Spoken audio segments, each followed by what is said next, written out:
Bendiciones. Bueno, mis amados hermanos, vamos a reaccionar a un video o una parte del video donde estuvo el hermano Salvador Barragán en un diálogo o debate con Santiago Alarcón. Y bueno, aquí está, en esta ocasión, el video que estoy tomando es donde el hermano Barragán lo postea en su canal con el tema "Santiago me expulsa" de su en vivo. Esto fue debido a que supuestamente el hermano Barragán no le daba respuesta a un interrogante que le hizo Alarcón a él. Entonces, debido a que él quería una respuesta concreta, y el hermano Salvador le decía, pero déjame contestarte. Y entonces él le contestaba de una manera que también él exponía una pregunta, que eso es válido en un debate. Pero eso Alarcón no lo quiso aceptar. Y entonces optó por bajarlo del en vivo, del panel. Así que vamos a ver, vamos a ir analizando lo que pasó en este en vivo que ellos hicieron. A ver, vamos a ver. Lo que vos estás planteando es un supuesto caso de contradicción. Hay al menos podríamos decir al principio, hay una aparente contradicción, ¿verdad? Ese es el problema, ¿verdad? Te entendí bien, ¿verdad? Bien, buenísimo. Entonces, la aparente contradicción, sin resolverse,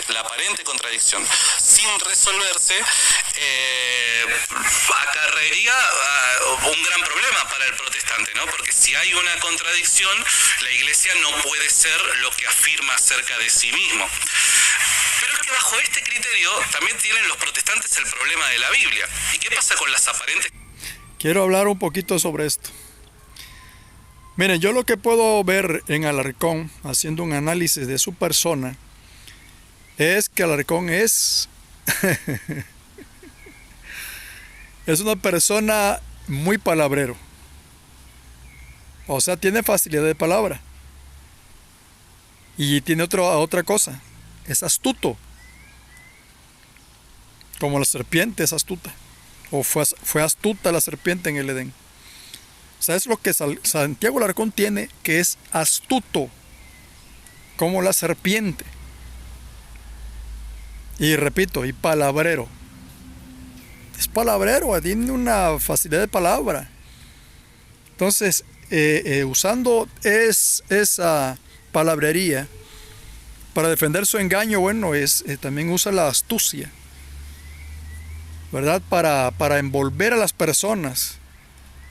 Entonces aquí, como el hermano Barragán le expone sobre algo, ¿verdad? Que Santiago Alarcón lo reconoció de que él no tenía respuesta para esto, porque en eso me agradó, de que él dijo que él no tenía respuesta para eso porque no tenía el conocimiento. Y eso es bueno, de reconocer que no tiene un conocimiento de todas las cosas, porque eso yo creo que no lo tiene nadie, solamente Dios. Tener todo el conocimiento solamente lo tiene Dios. Nosotros somos muy limitados en este sentido. Entonces, en ese punto, ok, correcto. Está bien. Pero aquí el asunto es de que Barragán le pone a Santiago esa disyuntiva de darle respuesta en dos cosas que él no tuvo respuesta. Pero que aquí entonces él le da el volteón, dice uno, ¿no? De que tomando en cuenta este argumento, pues también es donde él expone el asunto de que hay cosas en la Biblia que aparentemente son contradictorias. Entonces allí donde él utiliza este argumento en contra de lo que le dijo el hermano Barragán. Pero les repito, es la utilización de una manera astuta y querer envolver con su palabrería al hermano Barragán. Ahora, con un punto o un tema muy tremendo, que es la infalibilidad de las Escrituras. Y yo comentaba en el chat hasta dónde llega Alarcón, que para él defender su postura ideológica romana,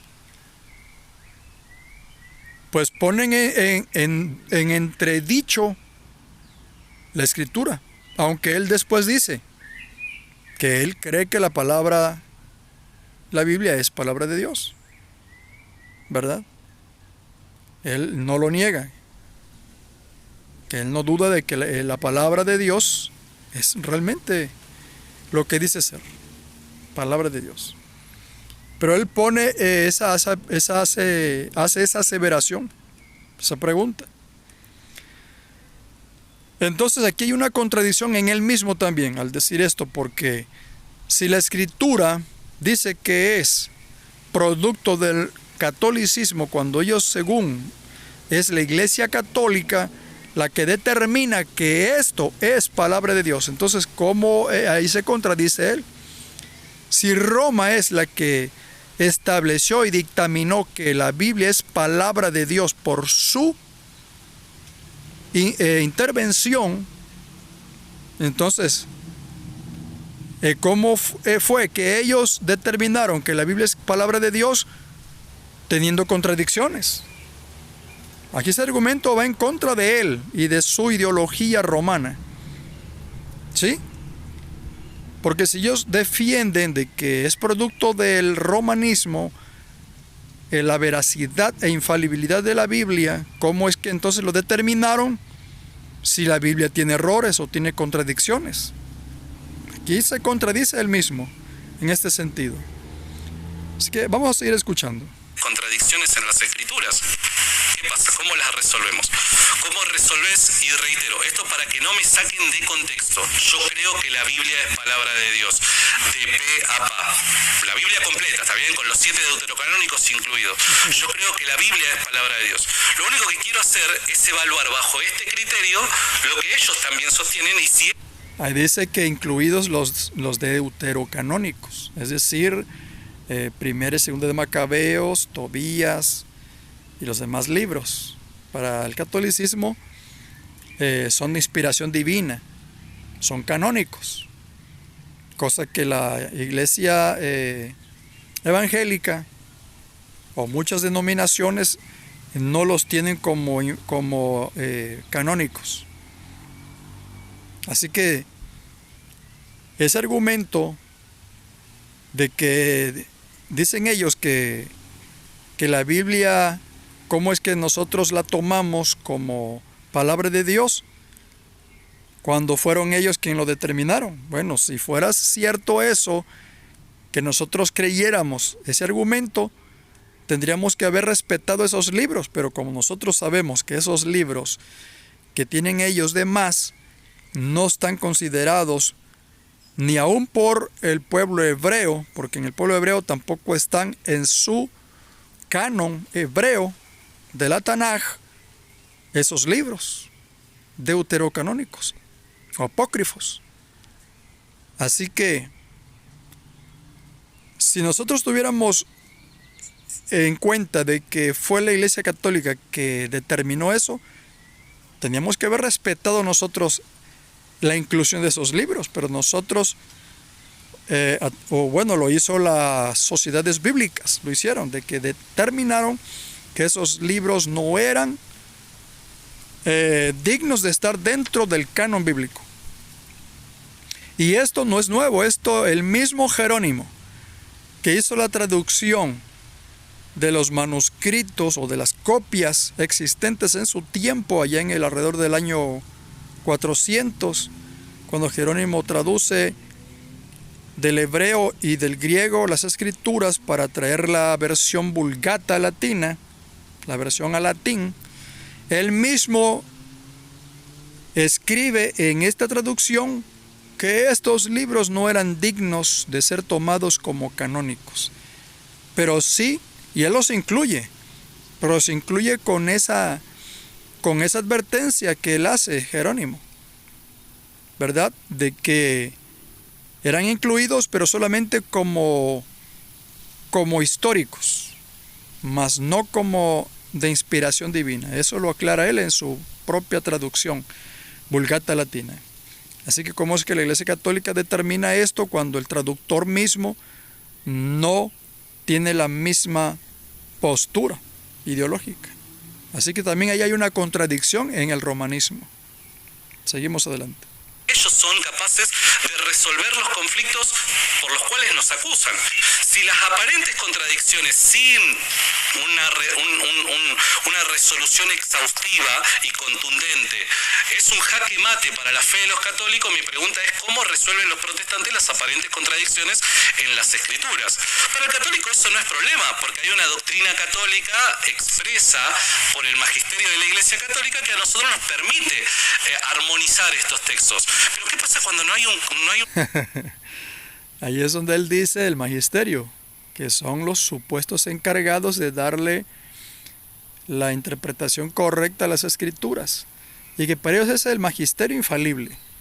Yo les hago la pregunta a los católicos y a Santiago Alarcón: ¿quién determina o quién determinó la infalibilidad del magisterio o la infalibilidad del Papa? Esa pregunta la hice yo en el chat. ¿Quién determina la infalibilidad del magisterio? ¿O quién lo puso al magisterio como los interpretadores de la escritura? ¿Quiénes? Es sencilla la respuesta.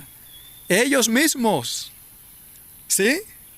Ellos mismos determinaron que el magisterio es infalible. ¿A poco fue Dios quien los puso a estos como intérpretes de las escrituras? Por supuesto que no. ¿A poco fue Dios quien determinó que el magisterio es infalible? Claro que no fue Dios. Fue el mismo romanismo quien lo determina, lógicamente. Es decir, ellos mismos se autoatribuyen esa infalibilidad. Amén. Esa es lo que da hasta risa, ¿verdad? O sea, el catolicismo es solamente un engaño nada más. Son mentiras que ellos mismos las han determinado como verdades. Pero no porque ellos determinaron esas mentiras en verdades, son verdad. ¿Sí me explico? O sea, ellos creen que sus mentiras son verdades porque ellos mismos dicen que son verdades, mas no porque realmente lo sean. Porque Dios no es el que lo ha determinado, sino ellos mismos. Amén. Bendito sea el Señor. Vamos a seguir escuchando. Un magisterio vinculante e infalible para una determinada comunidad. ¿Cómo resuelven las aparentes contradicciones? Bueno, es el buen deseo de que, esto no se contradiga. Eso es muy sencillo porque todo esto tiene respuesta. Para eso existen las ciencias bíblicas o la crítica textual, donde se le da respuesta a todo esto. Esto se llama variantes textuales. Yo les quiero decir algo que creo que Alarcón no lo entiende. Las aparentes contradicciones que hay son debido a las copias de los manuscritos originales de puño y letra de los escritores en su tiempo. ¿Sí? Yo creo firmemente de que los escritos bíblicos originales que salieron de puño y letra, repito, de los escritores originales, valga la redundancia, fueron infalibles, inerrantes totalmente, sin ningún error en lo absoluto. Pero de los aparentes errores o aparentes contradicciones o errores, porque los hay que reconocerlo que hay errores, pero esto es debido a las copias, a las traducciones a los diferentes idiomas. Eso es sencillo de entenderlo. Los manuscritos originales, repito, no tenían un solo error ni una sola contradicción.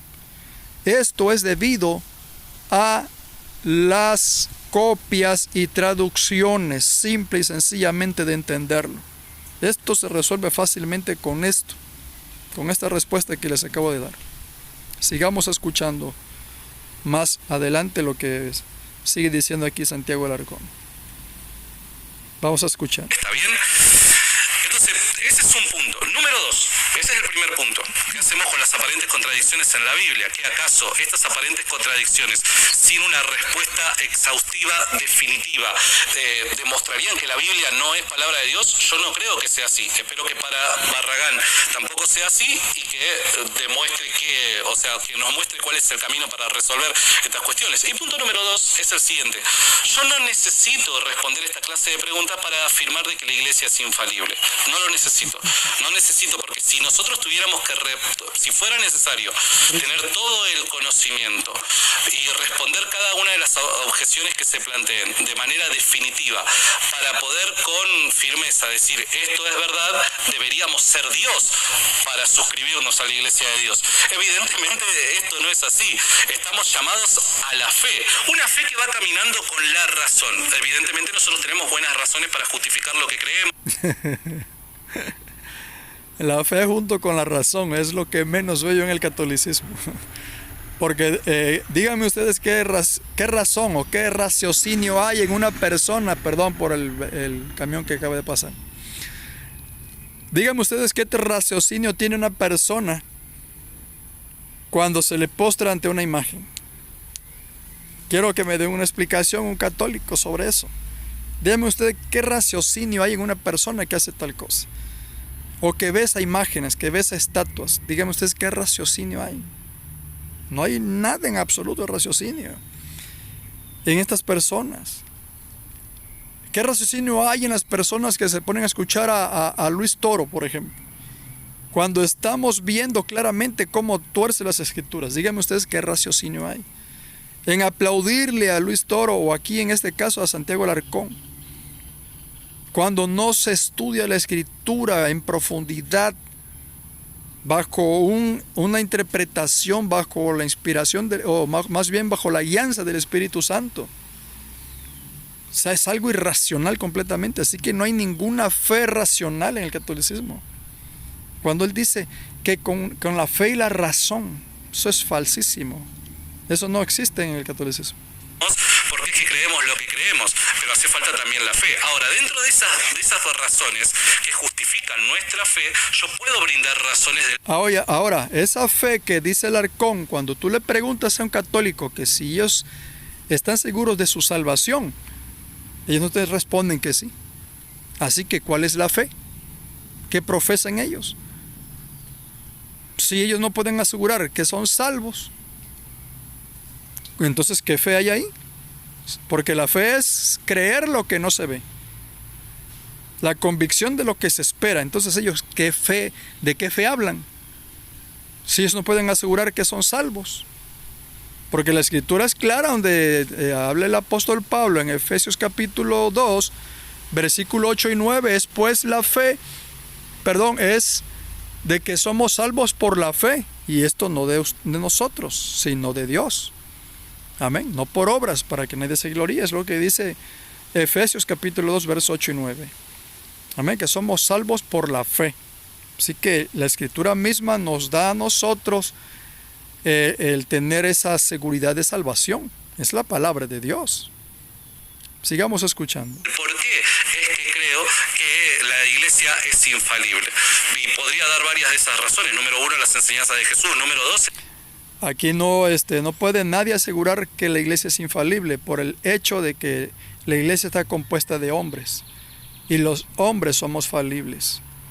Dice la escritura, sea Dios veraz y todo hombre mentiroso. Es decir, que el único que puede tener verdad total, 100%, es Dios. Totalmente. Definitivamente, solamente Dios puede tener la verdad absoluta, los hombres no. Nadie puede tener la verdad absoluta en la tierra, solamente Dios. Así que este argumento de Alarcón, de decir que su megasecta romana tiene la verdad o es infalible, eso es una cosa que solamente ellos lo creen, como católicos. pero que nadie más lo cree. ¿Por qué? Porque, repito, es compuesta por hombres y los hombres son falibles. Fallamos, todos fallamos. El canon de las escrituras. No podría existir un canon del Nuevo Testamento, no podría señalar a alguien como verdad de que un determinado libro es palabra de Dios si no hubiese una iglesia infalible que así nos lo declarara. Eso es una mentira tremenda. Porque antes de supuestamente declarar la Iglesia Católica que la Biblia es palabra de Dios, ya desde el siglo I, ya esas cartas viajaban. Del apóstol Pablo, por ejemplo, viajaban de un lugar a otro y se leían esas cartas. Y ya se tenían como inspiradas por Dios. Porque eso está escrito. Allá en 2 de Pedro, capítulo 3, versículo 16, donde dice el apóstol Pedro de que nuestro amado hermano Pablo, según la sabiduría que le ha sido dada, en que en sus cartas escribe cosas que los indoctos e inconstantes tuercen, así como las otras escrituras, dice él. Es decir, que el apóstol Pedro le está atribuyendo a los escritos del apóstol Pablo una inspiración al grado del Antiguo Testamento. Le está dando también un mismo nivel de inspiración, al igual que los escritos del Antiguo Testamento.